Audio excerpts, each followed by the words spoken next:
Hi everyone, how are you? I'm Angel, welcome to the channel. Some months ago I got a book about a timeless artist with this stunning cover. Its name is translated as The Bird Which Turned into a Woman, Yma Sumac, Child of the Sun, by Mr. Elton Honores from Peru, who, as it says here, has a PhD in Peruvian and Latin American literature by the National University of San Marcos in Lima.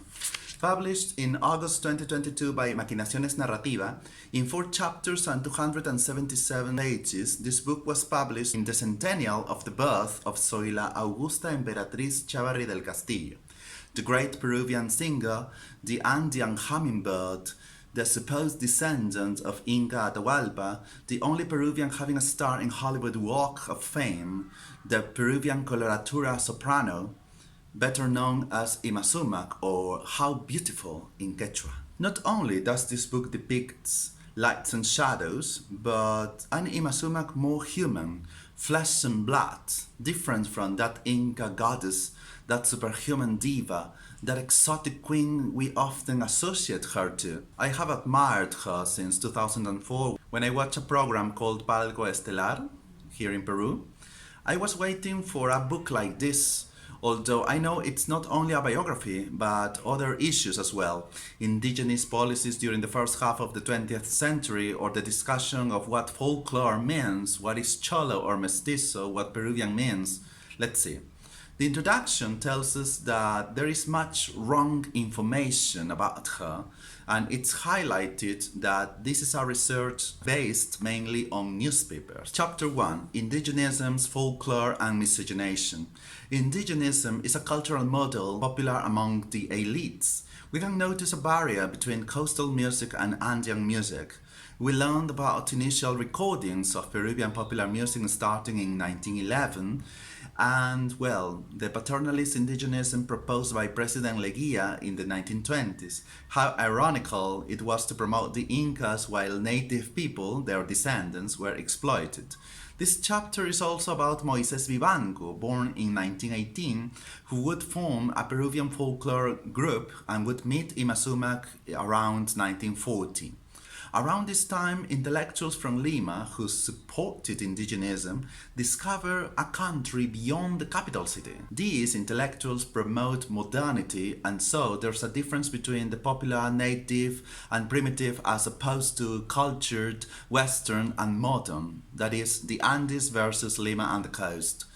José María Arguedas, an indigenous writer very popular and famous in Peru, would become the main critic of the couple Sumac-Vivanco as a Chapter 2, Debut and First International Tours in the Americas, 1940 to 1969. There is a state of the art on the beginnings of Yma Sumac's career, and her biography starts here as well. She was born in Callao, based on her birth certificate, on September the 13th, 1912. Her father from Cajamarca and her mother from Ancash, both regions in the north of Peru. She lived in Lima's city center, then in the district of Magdalena, and at 5 she moved to Cajamarca, where supposedly she imitated the bird songs. Contrary to the belief, Vivanco discovered her talent, and Mr. Del Valle did so, and took her to Mr. Rafael Largo Herrera, owner of a newspaper in Lima.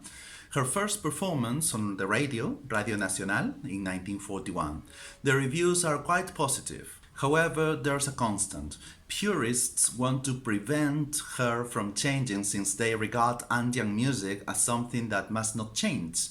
While in various South American countries she succeeds and shows she knows a lot about Andean instruments, in countries like Mexico, someone says she has no relevant qualities as a singer, page 101. Chapter 3, Yma Sumac, a mass artist, 1950 to 1959.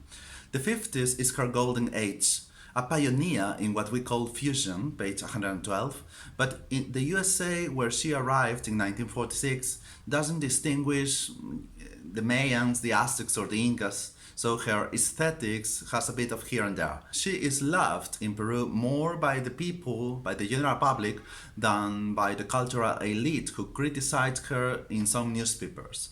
On the one hand, her quality as a diva is expressed in her shows, but the debate on whether the Andean culture might remain unchanged continues. Foreign critics regard her music as a nightclub one. They say she should sing opera. But in 1955, our diva released the album Mambo, one of the most successful in her career. The chapter goes on mentioning all the Hollywood films with the Andean or Inca topic since the 1950s. She is also criticized for becoming American. There are some private issues going public, and her husband, Moises Vivanco, proved to be rude, an attention seeker with weird comments on the press, and accused of registering some songs like his property, even though they didn't belong to him. This chapter also reveals Yma Sumac's talent for musical creation, not only her great voice, such a discovery for me. Chapter 4, Among Silences, Intellectuals and Fusion, 1960 to 2022. Yma's popularity changes from the US to Russian and Eastern Europe. There are more visits to Peru, more criticism to her new nationality, and her music regarded as absurd songs by Oiga magazine from Peru. She stopped being a mass artist for different reasons, stated on page 191. Various intellectuals criticized her with a passion.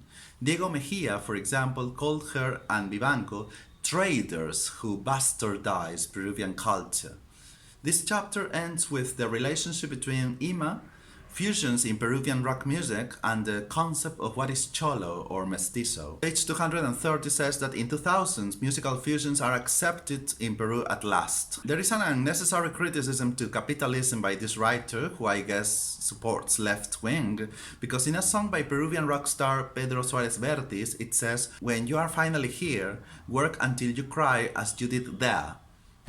According to Mr. Honores, this is a call to keep on being exploited by capitalism. Well, and this book had been such an account of precise information and accurate data on our Peruvian diva and ended up like this. Although in his defense, I also say that it concludes with the idea of what is cholo as something accepted and essential in our Peruvian nation. Page 238. As we can see, this is a thorough research with a lot of sources and an impressive bibliography aimed at both the specialists and general public.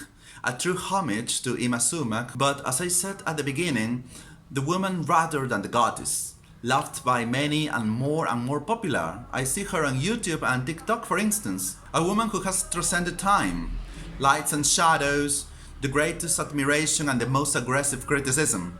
There's also a photograph dossier containing 186 images, ranging from portraits to album covers, posters and places. A highly recommended book for everyone who admires Yma Sumac and wants to know more about the woman rather than the character. Bye bye.